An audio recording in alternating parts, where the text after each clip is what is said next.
주님 한 분만으로 난 만족해요.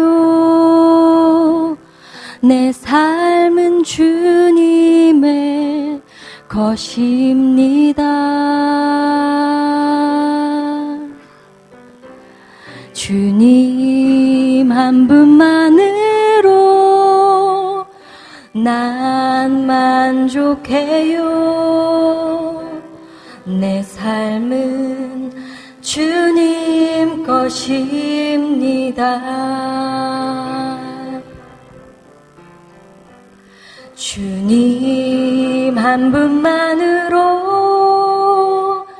난 만족해요. 내 삶은 주님의 것입니다. 주님 한 분만으로 난 만족해요. 내 삶은 주님 것입니다.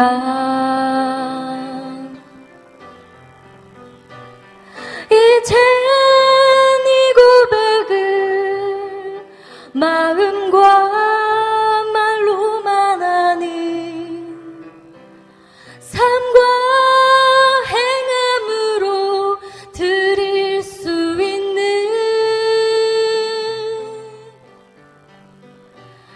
이젠 이 고백을 마음과 말로만 하니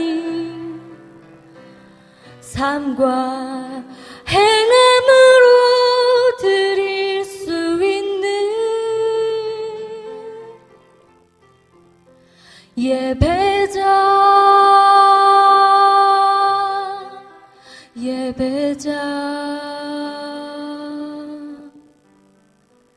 살아있는 예배 겸손한 예배 원하시는 예배 되게 하소서.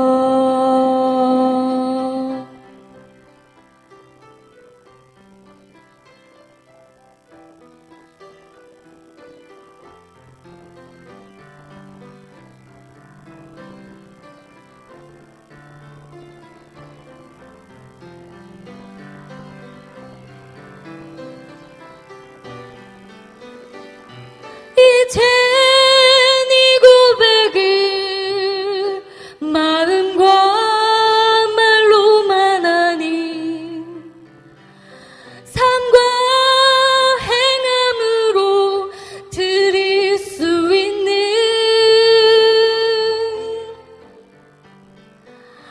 이젠 이 고백을 마음과 삶과 행함으로 드릴 수 있는 예배자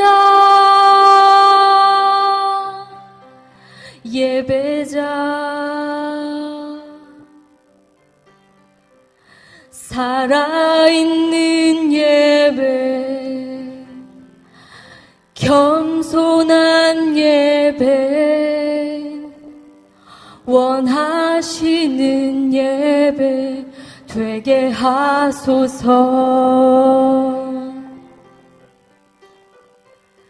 살아있는 예배 겸손한 예배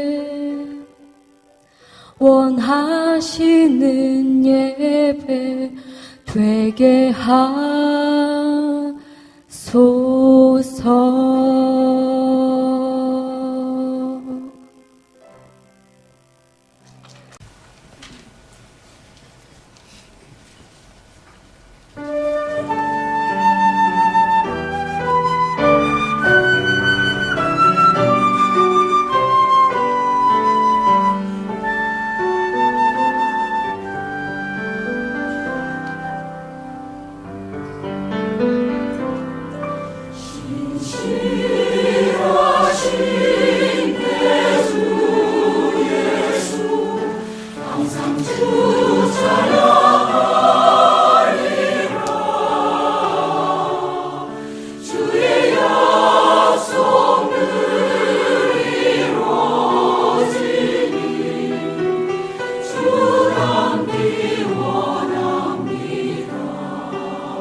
14절에 있는 말씀 시작. 그리스도의 사랑이 우리를 강권하시는도다. 우리가 생각컨대 한 사람이 모든 사람을 대신하여 죽었은즉 모든 사람이 죽은 것이라. 그리고 17절 다 같이 시작. 그런즉 누구든지 그리스도 안에 있으면 새로운 피조물이라. 이전 것은 지나갔으니 보라 새 것이 되었도다. 아멘. 살아계시는 우리 아버지 하나님, 저희들을 구원해 주시고 예배자로 불러주시어서 오늘도 이처럼 주의 전에 모여 신령과 진정으로 예배케 하시니 아버지 감사합니다. 이제 아버지 하나님 말씀이 선포되고 그리고 그 말씀에 반응함으로 예배자의 본분을 행하며 그리하여 하나님의 뜻이 이루어지고 우리의 삶의 변화가 일어나는 복된 예배로 축복해 주십시오. 아버지, 잃어버린 영혼이 주께로 돌아올 수 있게 도와주시옵소서. 아버지, 이 시간을 주께 의뢰하오며 예수 그리스도의 이름으로 기도드려사옵나이다. 아멘. 작석해 주시기 바랍니다.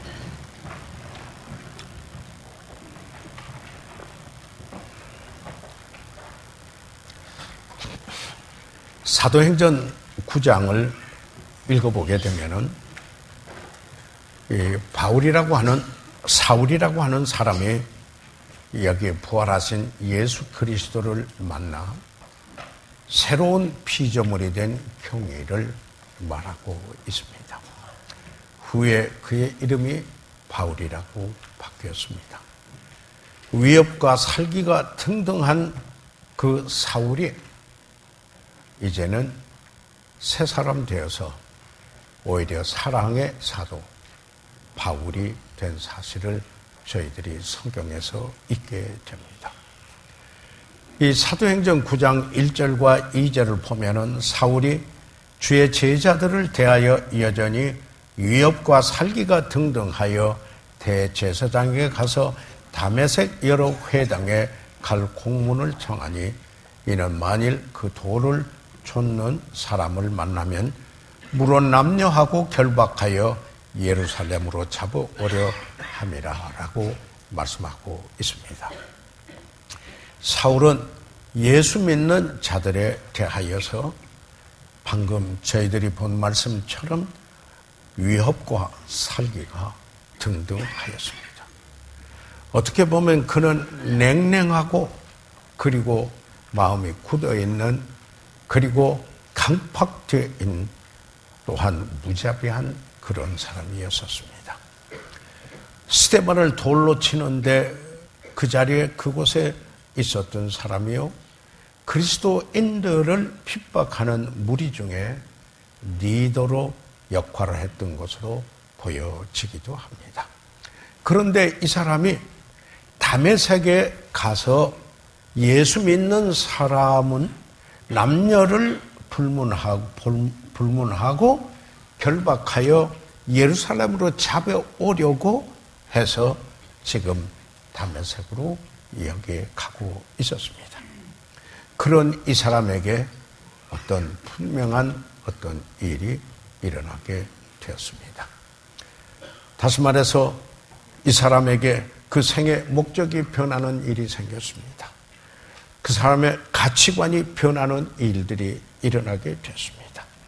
그 인격이 변하는 일이 일어나게 되었습니다. 무엇보다도 살기가 등등한 믿음의 사람이 이제는 깊은 연민의 정을 지닌 사랑의 사람으로 변화됩니다. 신약 성경에서 주 예수 그리스도를 제외하고는 그 누구보다도 더욱 사랑을 나타내 보인 사람이 되었습니다. 사울이 바울이 된 것입니다. 어떻게 이와 같은 변화가 일어났습니까?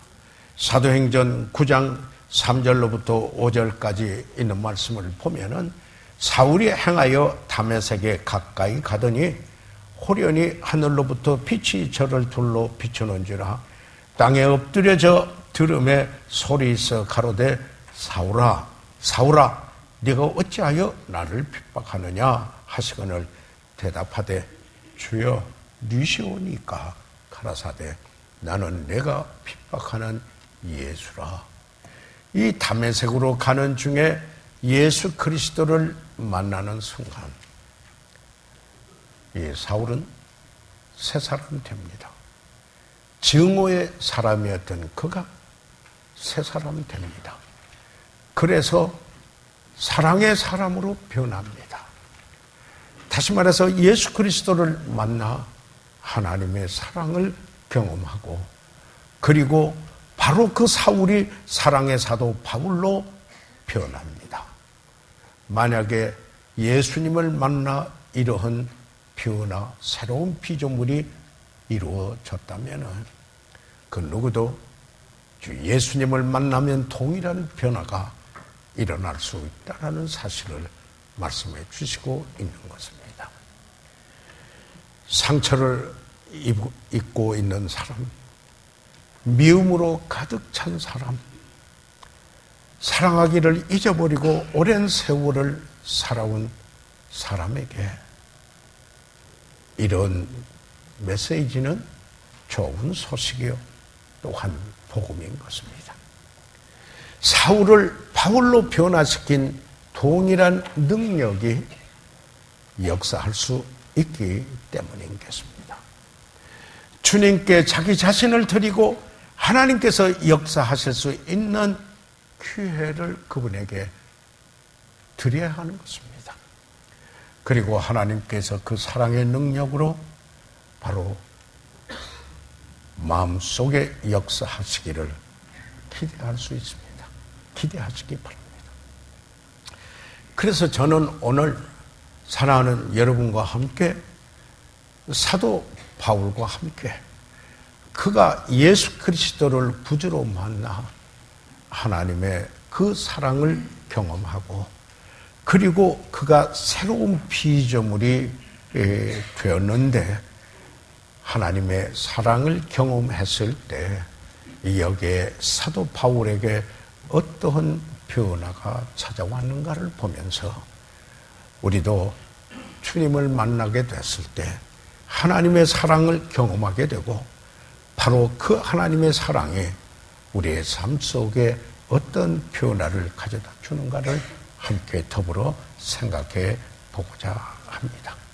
첫째로 하나님의 사랑을 경험한 사람, 주 예수 그리스도를 인격적으로 만나 하나님의 그 사랑을 경험한 사람은 그 사람은 자기 중심적인 삶에서 다른 사람의 유익을 구하는 태도를 갖는 변화, 즉 이타지향적인 태도를 갖는 사람으로 변화되는 이 변화가 오는 것을 보게 됩니다. 여러분이 잘 아시는 것과 마찬가지로 여기에 사울이라고 하는 이 사람 예수 만나기 전에 얼마나 자기 중심적인 삶을 살았습니까? self-centered. 그는 공회원이 되기 위하여 공부하였고 공회원이라 말하면은 오늘날로 말하면은 국회의원이라고 이렇게 말할 수도 있지 않겠습니까? 그리고 자기 지식을 자랑하며 자기의 의를 앞세웠던 바로 그였었습니다. 그러므로 그 유대인의 율법에 충성함으로 어떻게든지 자기 자신이 프로모션 되도록 자기 자신을 증진시키는 일을 꾀하여 왔습니다.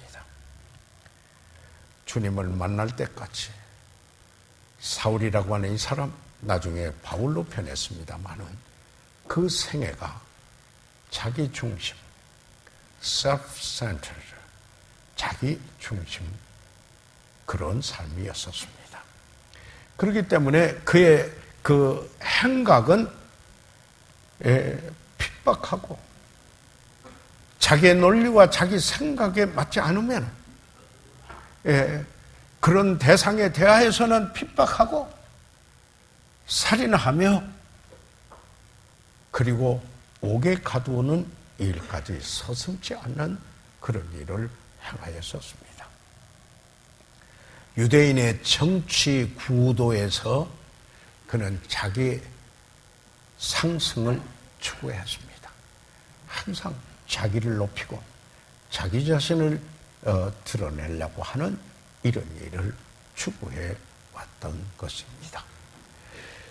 바로 그런 사회에서 그대로 그는 뛰어나게 그 일을 하고 있었습니다. 그런데 그가 다메섹 가는 도중에 예수 그리스도를 만납니다. 이 예수 그리스도를 만난 그가 이제는 하나님의 사랑을 경험하게 되는 것입니다. 하나님의 사랑을 경험한 여기에 이 사울이라고 하는 사람, 후에 바울로 변하는데 그는 이제 자기 중심에서 이제는 십자가를 경험하게 되는 것입니다. 그리고 그는 자기 중심의 삶 속에서 이제 다른 사람을 바라볼 줄 아는 눈을 뜬 이런 삶으로 변화되는 것을 볼 수가 있습니다. 예수님께서 그의 초점 그리고 그의 그 중심을 바꾸어 놨습니다. 그렇기 때문에 바울은 누구든지 그리스도 안에 있으면 새로운 피조물이라 이전 것은 지나갔으니 보라 새 것이 되었도다. 중심을 바꿔놨습니다. 중국 사람들 중심 하면은 물론 우리는 센터라고 하지만은 보통 마음을 말하고 있지 않습니까? 그 초점, 그 중심이 바뀌었습니다. 예수님을 진정 만난 사람들은 자기 중심적인 삶, 즉 자기를 증진시키는 그런 삶을 추구해 온 데서 이제 다른 사람을 증진시키는 삶으로 여기에 바꾸어지는 것입니다. 다시 말하면은 이제는 자기의 필요만 급급하고 그리고 자기중심적인 삶을 살아온 그가 예수님을 만나 하나님의 사랑을 경험을 하게 되니까 다른 사람을 돌보며 그 사람의 필요를 보게 되고 그 사람의 그 유익을 구하는 삶으로 변화하는 경험을 하게 되는 것입니다. 전에는 어떤 일을 하든지 그것이 나에게 어떤 유익이 될 것인가라는 질문을 하고 그 질문에 합한 답이 돼야 행했습니다. 그런데 이제 그 질문 대신에 이런 질문입니다. 내가 당신을 위하여 할 수 있는 것이 무엇입니까? 내가 무엇을 도와드릴까요? What can I help you? 내가 무엇을 도와드릴까요? 당신의 필요는 무엇입니까? 라고 하는 이런 질문, 다른 사람을 생각하고 그 유익을 생각하는 그런 삶으로 바뀌는 것을 보게 됩니다. 누가요? 예수 그리스도를 구주로 만남으로 말미암아 하나님의 사랑을 경험하는 그가 바뀌는 것입니다. 그래서 이 사도 바울은 로마서 9장 3절에 나의 형제 곧 고륙의 친척을 위하여 내 자신이 저주를 받아 그리스도에게 끊어질지라도 원하는 바라. 그는 그의 형제 고륙의 친척을 위하여서 그의 민족 그의 이스라엘의 구원을 위한 것이라면 내가 저주를 받아서 그런 일이 일어날 수 있단다면 그리고 그리스도에게서 내가 끊어져서 그런 일이 일어날 수만 있다 한다면 그것도 원합니다라고 바뀐 것입니다. 사랑은 자기 유익을 굳지 않고 다른 사람의 유익을 구하기 때문인 것입니다. 여기에 하나님의 사랑을 잘 나타내는 말씀, 여러분이 너무나도 잘 아는 말씀, 세계에서 한글 구절로 가장 많이 알려진 구절, 그리고 성경을 요약한 한 구절.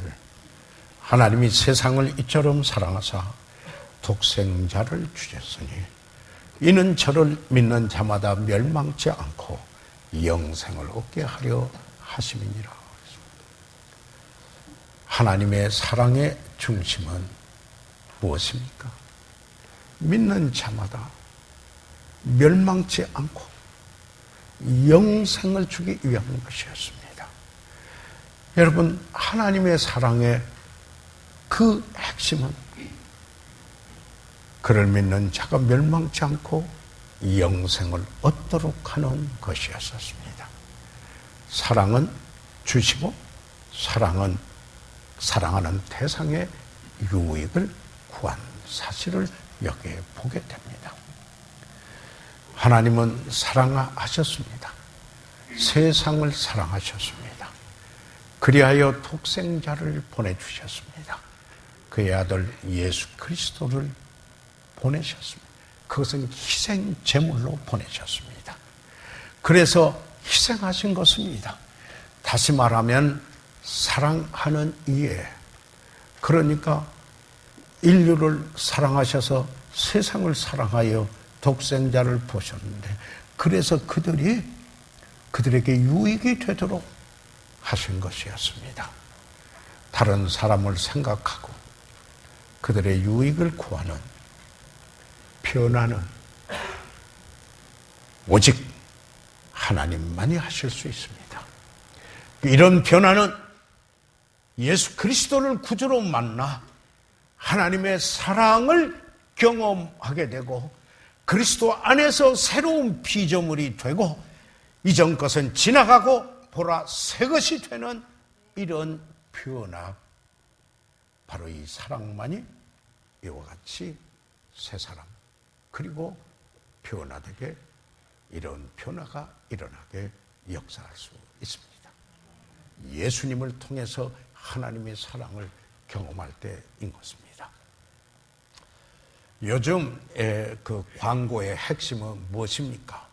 그것은 그 광고를 듣는 사람이, 보는 사람이나 듣는 사람이 자기 자신에게 무엇이 유익하신가 할 것인가, 유익이 된다라는 것에 초점을 맞추어서 광고를 합니다. 다시 말해서 육체의 정욕, 안목의 정욕, 이생의 자랑, 자기가 갖고 싶은 소욕에 대한 방종, 방탕하고자 하는 욕망, 어떻게든지 소유할 수 있고 가질 수 있는 안목의 정욕, 그 소유의 욕망, 그리고 어떻게든지 자기 자신을 나타내 볼 수 있는 이생의 자랑을 초점에 맞추어서, 이건 전부 자기 중심에 되어 있는 것이 아니겠습니까? 어떻게 하면 이런 일에 내가 만족할 수 있을 것인가? 오늘날 현대 광고는 여기다가 초점을 두고 있습니다. 그래서 우리는 이것을 뭐라고 합니까?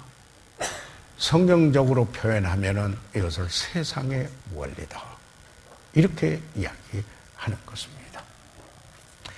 요한일서 2장 15절, 16절, 17절에 이 세상에나 세상에 있는 것들을 사랑치 말라.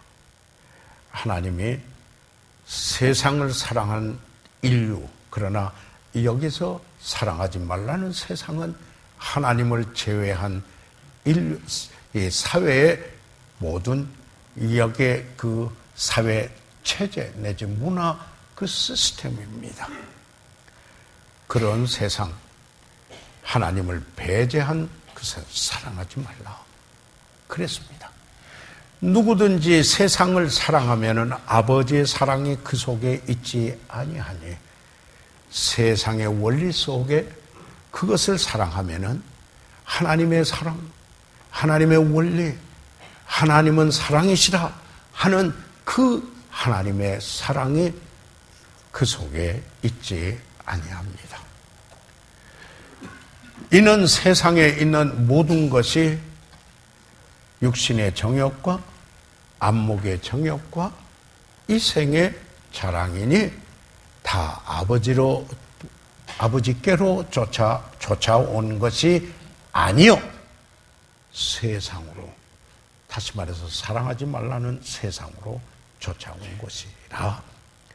이 세상도 그 정욕도 지나가되 이것은 다 언젠가는 가고 맙니다.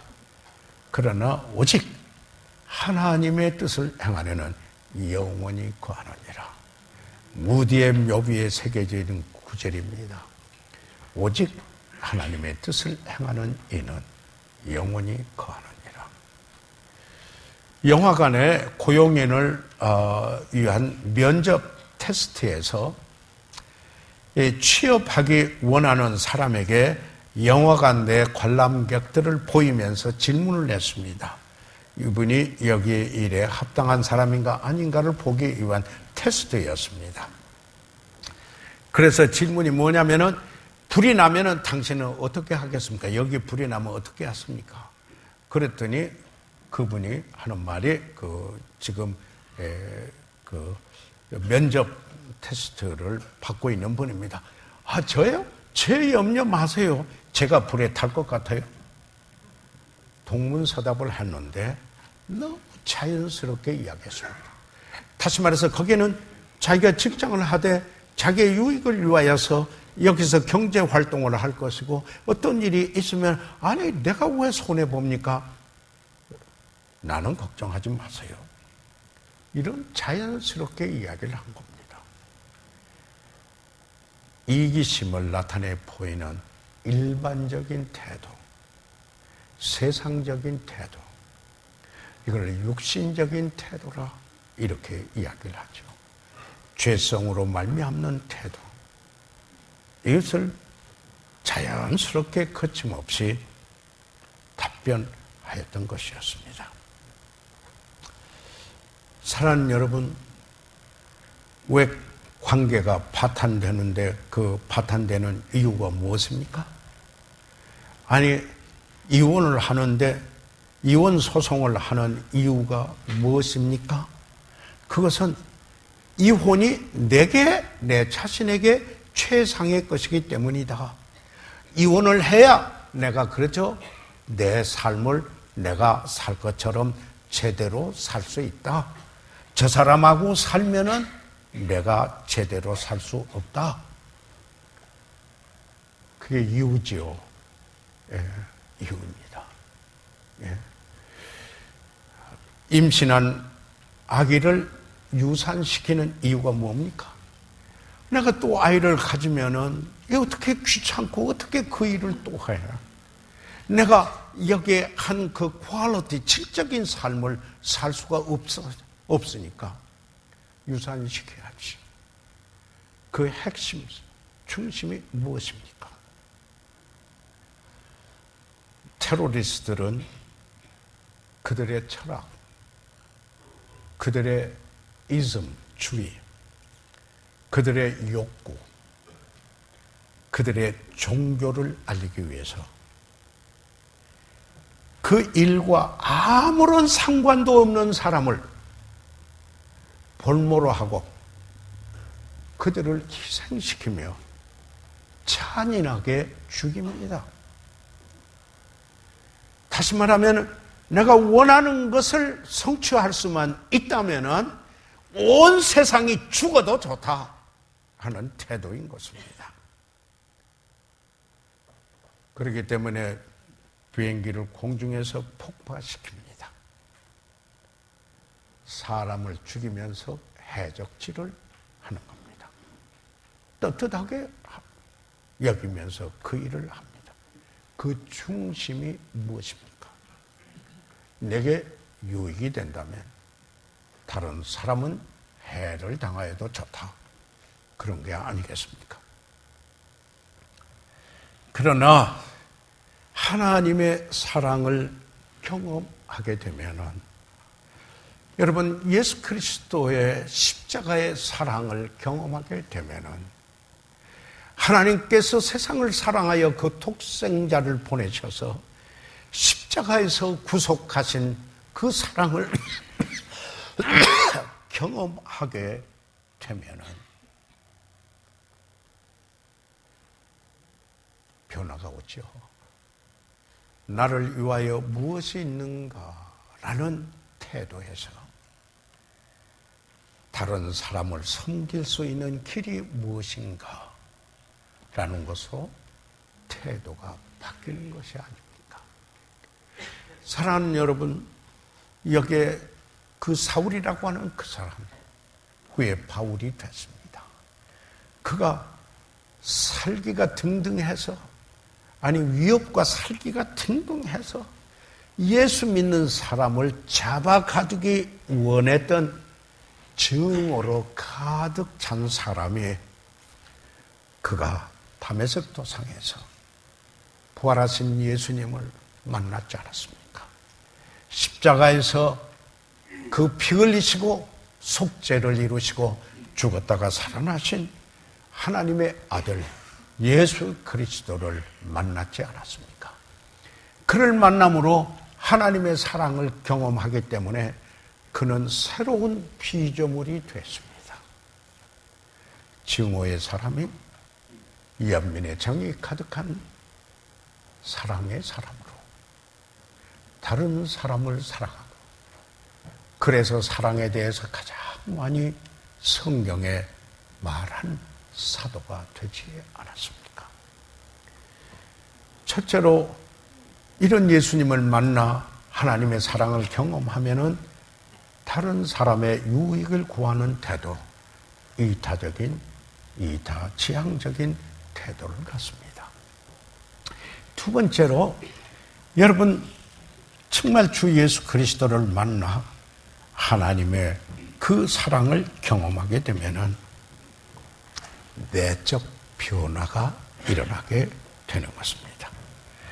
그래서 여기 본문에 고린도후서 5장 14절에 그리스도의 사랑이 우리를 강권하시는도다, 이렇게 지금 사도 바울은 이야기하고 있습니다.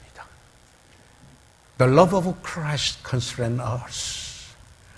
여기에 그리스도의 사랑이 우리를 강권하신다 그랬습니다. 강권하신다는 뜻은 영어 성경에는 constrain 또는 compels us라고 이런 번역을 했지만 헬라어의 원어는 수네코라고 하는 뜻이 아니겠습니까? 이것은 그 심령에 압박한다는 뜻입니다. 그래서 그 그리스도의 사랑을 경험해서 그 사랑의 결과 내가 어찌할 수 없게 하는 강력한 동기부여를 받게 된다. 그래서 사랑하기 때문에 그렇게 할 수밖에 없다 하는 이야기인 것입니다. 그런 동기부여를 받는다라는 것입니다. 사랑하는 여러분, 그리스도의 사랑에 강권되어 보셨습니까? 아마 그런 경험이 있으시라고 믿습니다. 여러분의 삶에 새로운 동기가 생기죠. 가치관의 변화가 오지 않습니까? 전적으로 신뢰하는 믿음을 가지게 하는 변화가 일어나지 않습니까? 그렇기 때문에 그리스도의 사랑이 강권하게 되면 행동하게 됩니다. 행동하게 됩니다. 왜 아내를 사랑합니까? 왜 남편을 진심으로 사랑합니까? 그 동기가 뭡니까? 내게 유익이 되기 때문입니까? 그러면 언젠가는 끝이 날 것이죠. 왜 부모를 공경하고 사랑합니까? 왜 자녀들을 그처럼 사랑합니까? 왜 형제 자매들을 사랑합니까? 그 이유가 무엇입니까? 여러분, 왜 이웃을 사랑합니까? 왜 그들에게 도움을 주고자 합니까? 무엇 때문에요? 이기적인 동기 오래가지 못해요. 그러나 그 마음속에 그리스도의 사랑이 강권하기 때문에 사랑하는 겁니다. 의무적으로 사랑해야 되기 때문에 아니라 not have to love 아닙니다. 사랑하기 원하기 때문에 but I want to love 사랑하기를 원하기 때문에 바뀌는 겁니다. 율법적인 규약에서 사랑하기 때문에 사랑은 율법의 완성이 되는 것처럼 바뀌게 되는 것입니다. 하나님께서 그의 능력 있는 설교로 많은 사람을 죽게 돌아오게 하는데 하나님이 쓰신 사람 집시 스미스라는 사람을 저는 책에서 종종 대하곤 합니다. 이분이 계셨는데 이분은 미국에서 영어권들이죠. 영국에서 스코틀랜드에서 등에서 그를 통한 그분의 그 사역을 통해서 많은 분이 구원의 역사가 일어났습니다. 그런데 어느 날 그 한 골상학자가 스미스 목사님에게 와서 닿아서 이런 이야기를 했습니다.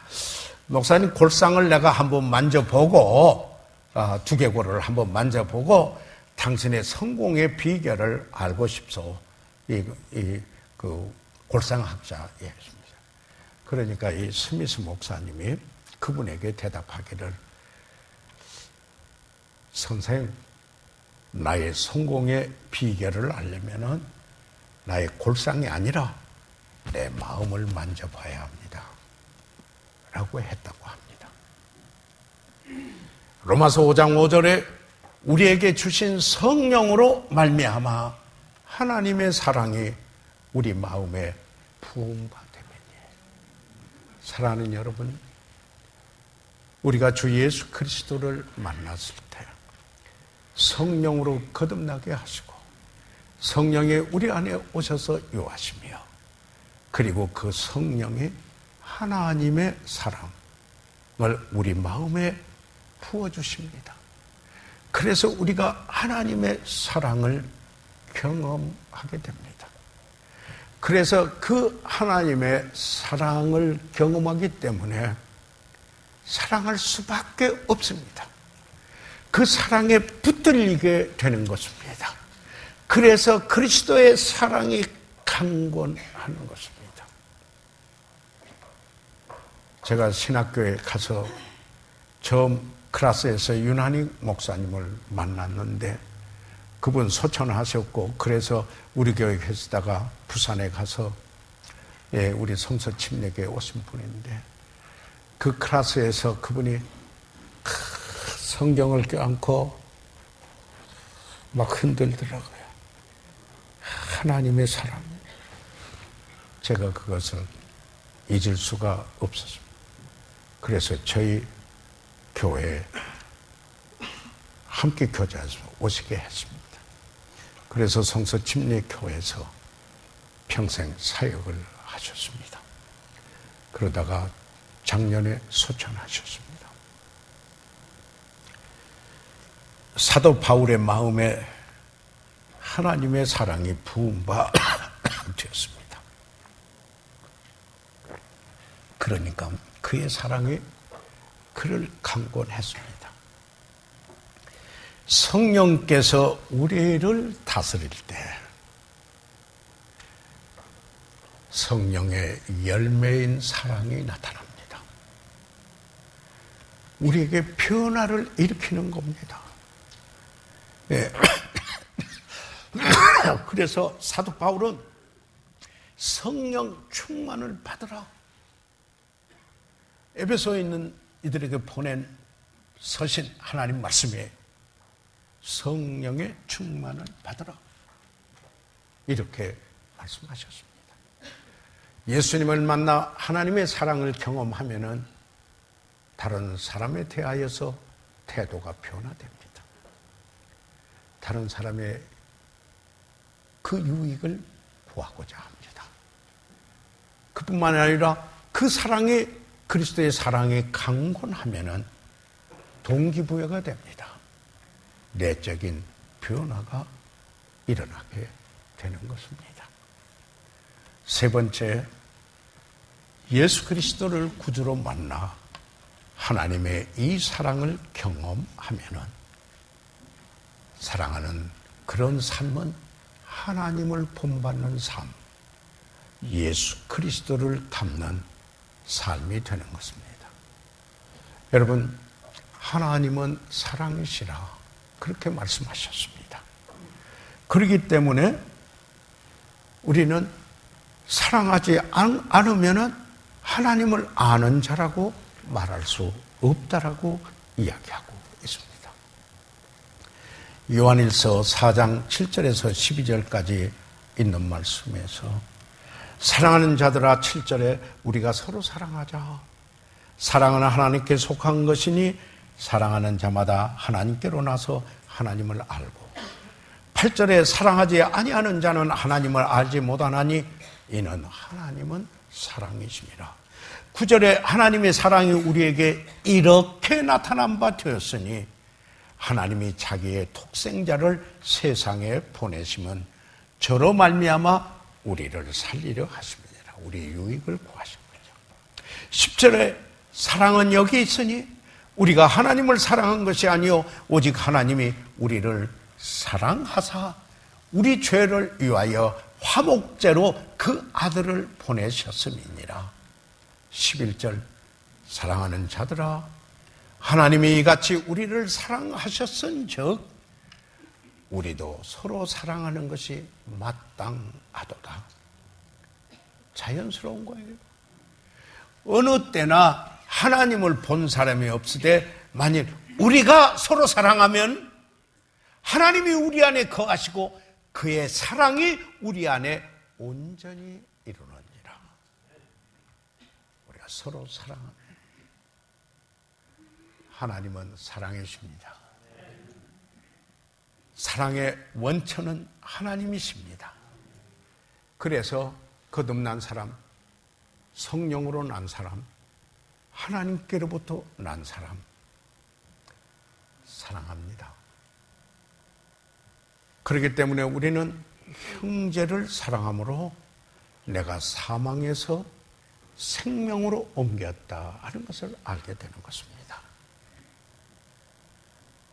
사랑하지 아니하는 자는 하나님을 모르는 자라 이야기하고 있습니다. 우리 주 예수 그리스도를 구주로 믿고 구원받았을 때 하나님의 희생적인 구속의 사랑을 경험한 것입니다. 그러므로 우리가 그의 사랑에 반응하게 됩니다. 사랑은 사랑받으면 사랑에 반응하게 되어 있습니다. 그분이 거듭나지 못하는 분, 그런 분이라면은 여기에 그 성령과 상관이 없고 성경의 역사에 반응하지 않습니다. 유괴상에서 자연인들은 구원받지 않은 사람들은 그럴 수 있습니다. 그렇게 분리될 수 있습니다. 그렇지만은 구원받은 사람, 여러분 사랑을 받으면 사랑에 대한 여기에 반응을 하고자 하는 것입니다. 그래서 어떻게 합니까? 사랑 때문에 헌신합니다. 하나님이 사랑하셔서 독생자를 주셨고 예수님은 죄인의 친구가 되셔서 자기 목숨까지 아끼지 아니하고 주셨는데 그런 사랑을 경험하게 되면 우리의 자신을 하나님 앞에 드리게 되는 것입니다. 그러면은 하나님이 우리를 다스리죠. 그때 사랑할 수 있는 삶을 사는 것이 아니겠습니까? 사랑하는 여러분, 하나님의 사랑은 우리가 사랑받을 만한 자격이 있을 때 사랑했나요? 그런 자격이 없을 때 사랑하신 사랑이 아닙니까? 우리가 연약할 때, 죄인 되었을 때, 원수 되었을 때 조건이 붙은 사랑도 아니고 원인 때문에 사랑하는 것도 아니고 그럼에도 불구하고 사랑한 사랑, 죄인임에서도 불구하고 원수 되었음에도 불구하고 사랑했던 사랑이 하나님의 사랑입니다. 우리가 그 사랑을 되돌려 드릴 수 없음을 아시고도 여전히 사랑하셨습니다. 자기 백성을 사랑하되 끝까지 사랑하셨습니다. 우리도 우리에게 우리의 사랑을 받고도 되돌려 주지 않는 이도 사랑하라 말씀하고 있습니다. 극동 방송에 가면은 김장원 목사님의 어록이 가끔 나와요. 엘리베이터 타면 사진하고 이렇게 나와요. 나오는데 이번에는 종종 바뀌는데 이번에는 이게 나왔대요. 받은 은혜는 잊지 말고 베푼 은혜는 잊어라. 그랬더라고요. 예. 예. 받은 은혜는 잊지 말고 내가 베푸는 은혜는 잊어라. 여러분, 우리가 사랑을 받고도 충분히 이렇게 너무나도 어떤 때는 당연히 여기고 우리가 되돌려주고 정말 그 사랑에 대한 진정한 사랑의 반응을 저희들이 잘 합니까? 한번 생각해 볼 필요가 있습니다. 하나님의 사랑은 비난하지 않고 사랑하는 사랑이었습니다. 그가 곤욕을 당하여도 괴로울 때에도 당하여 괴로울 때도 그 입을 열지 아니하였으며 마치 토수장으로 끌려가는 어린 양과 털 깎는 자 앞에 잠잠한 양같이 그 입을 열지 아니하였도다. 염소하고 양의 차이점은 배를 가를 때 염소는 온갖 발악을 하지만 여기 양은 잠잠합니다. 베드로전서 2장 22절, 23절, 24절에 저는 죄를 범치 아니하시고 그 입에 쾌사도 없으시며 욕을 받으시되 대신 욕하지 아니하시고 고난을 받으시되 위협하지 아니하시고 오직 공의로 심판하시는 자에게 부탁하시며 친히 나무에 달려 그 몸으로 우리 죄를 담당하셨으니 이는 우리로 죄에 대하여 죽고 의에 대하여 살게 하려 하심이라. 저가 채찍에 맞음으로 너희는 나음을 얻었나니. 여러분, 예수님이 십자가의 그 고통의 십자가를 피할 수도 있었습니다. 그러나 사랑이 그를 십자가로 이끄셨습니다. 그리고 그를 십자가에 못 박은 그들을 위하여 예수님은 기도하였습니다. 아버지여, 저희를 사하여 주옵소서. 자기가 하는 것을 알지 못함이니이다 하시더라. 사랑은 뒤에 있는 것을 잊어 뒤에 있는 것에 매이지 않습니다. 그리고 앞에 있는 것을 쫓아갑니다. 이전 것은 지나갔으니 보라 새 것이 되었도다. 하나님의 사랑을 경험하면 변화가 일어나는 것입니다. 여러분이 이 404장 찬송, 그 크신 하나님의 사랑, 그 찬송, 그 곡이 어떻게 지어졌는가에 제가 말씀드린 적도 있다고 생각해집니다. 이 아름다운 찬송이 나오기까지 그 배우의 이야기는 FM 레만 목사님의 시골교회에서 목회를 하고 있었습니다. 그가 목회한 교회가 작은 교회였습니다. 그래서 거의 사례금을 받지 못하고 심무하였습니다. 그는 그 가족의 생계를 위하여 치즈 공장에서 일할 때였었습니다. 그러면 늘 아내가 도시락을 싸줬습니다. 도시락을 가지고 가서 그 도시락을 먹는 것이었습니다. 그런데 그 도시락 안에 하나님의 크신 사랑에 대한 시를 아내가 넣었습니다. 그렇게 도시락 위에다가 시가 적힌 걸 넣었습니다. 정신병원 요양소 벽에 새겨있던 시로 전해오는 시 구절입니다. 하늘을 두루마리 삼고 바다를 먹물 삼아도 한없는 하나님의 사랑 다 기록할 수 없겠네. 하나님의 크신 사랑 그 어찌 다 쓸까? 저 하늘 높이 쌓아도 채우지 못하리에요.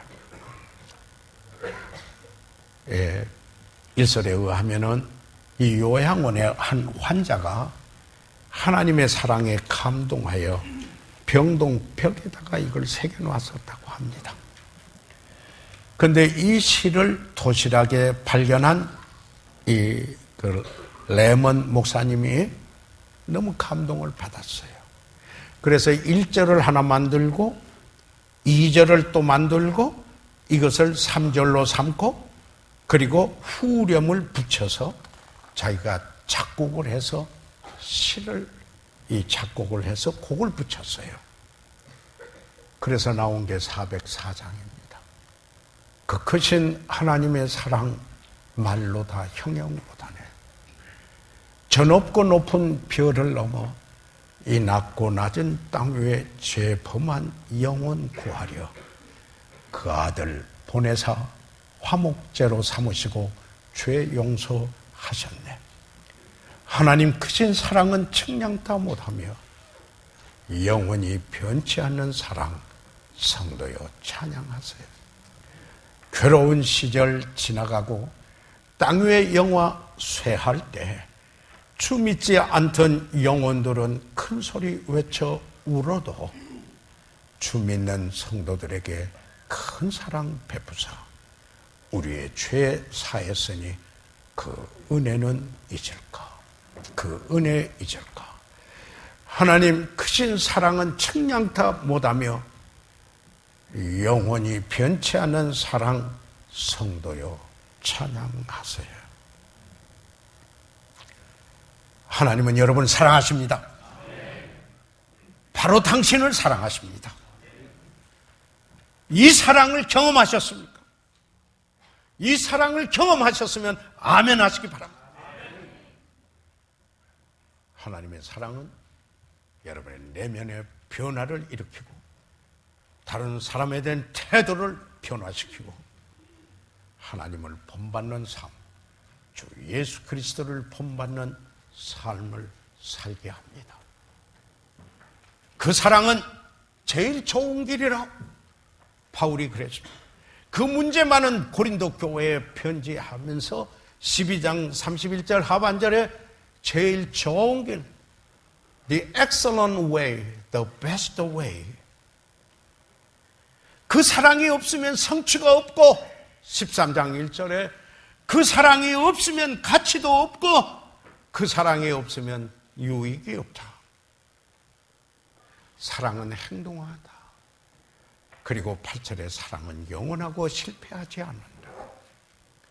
믿음, 소망, 사랑 중에 가장 위대한 것은 사랑이다. The greatest of these. 그래서 14장 1절에 사랑을 추구하라. Pursue after love. 예수님을 여러분 믿고 알면은 이 사랑을 경험합니다. 예수 그리스도를 구주로 믿었습니까? 그때 소망이 부끄럽게 아니하면 우리에게 주신 성령으로 말미암아 하나님의 사랑이 우리 마음에 부음바 됨이니 성령 충만함 받으십시오. 성령의 열매는 사랑입니다. 우리 시간 다 같이 일어나셔서 잠시 머리 숙이도록 하겠습니다. 저희들이 시간 다 같이 일어나셔서 잠시 머리 숙이시겠습니다. 저희들 이 시간 다 같이 일어나셔서 잠시 머리 숙이고 있겠습니다. 사랑하는 여러분, 우리가 주 예수 그리스도를 구주로 만났을 때 우리는 하나님의 사랑을 경험했습니다. 하나님의 이 사랑은 우리에게 동기부여를 했습니다. 마음을 바꿔놨습니다. 다른 사람에 대한 태도를 바꿔놨습니다. 그리고 주님 닮는 삶을 살아가게 합니다. 가장 아름다운 삶이죠.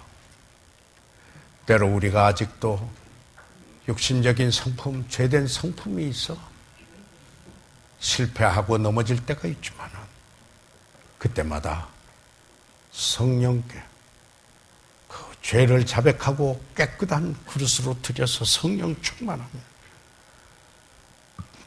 이 사랑이 열매 맺혀지고, 그리고 그 사도 바울의 기도처럼 사랑이 점점 더 풍성해지기를 바라는 것입니다.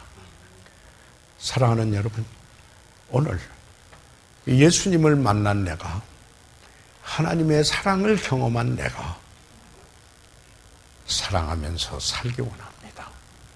성령 충만하여 그의 능력으로 사랑하는 삶을 살기를 원해서 성령 충만하기 원합니다. 그래서 내 자신을 하나님께 그대로 성령께 의뢰하고 내려놓습니다. 목사님, 그런 삶을 사모합니다. 그래서 그런 삶을 살도록 성령 충만하기 원해서 이 시간 기도하기 원합니다. 손을 들어 펴 주시기 바랍니다. 아멘. 네, 그 손들을 보았습니다. 하나님께서 여러분을 축복해 주시기를 바랍니다. 그러나 혹시 오늘 우리 가운데 교회는 오셨지만은 그러나 아직 예수 그리스도를 구주로 영접지 못하신 분 혹시 있으십니까? 그렇다면은 이 사랑을 아직 경험하지 못하지 않았습니까? 예수 그리스도를 구주로 믿고 이 사랑을 경험하기 원합니다. 목사님, 내가 아직 구원받지 못했는데 구원을 위해서 기도해 주세요. 혹시 그런 분이 있으시면 손을 들어 펴하시면은 우리 위에서 기도해 드리고 개별적으로, 개인적으로 또한 상담해 드릴 수가 있습니다. 이 시간 잠시 손을 들었다가 내리시기 바랍니다. 또 혹시 오늘 우리 가운데 이미 구원은 받으셨으나 아직 침례에 순종치 못한 그런 그리스도인 혹시 있으십니까? 목사님, 내가 오늘 침례에 순종하기 원합니다 하시는 분이 있으시면 손을 들어 펴하시면 위에서 기도해 드리겠습니다. 살아계시는 우리 아버지 하나님, 오늘 하나님의 말씀을 받으시고 성령으로 말미암아 하나님의 사랑을 경험하시고 그 사랑이 풍성하기 원하여 끊임없이 성령 충만하기 원하시는 우리 사랑하는 믿음의 식구들 아버지께 의뢰합니다. 축복해 주십시오. 성령 충만한 삶이 되게 도와주시고 사랑하며 살게 도와주시옵소서. 잃어버린 영혼 구원해 주시옵소서. 예수 그리스도의 이름으로 기도해 싸움나이다. 아멘.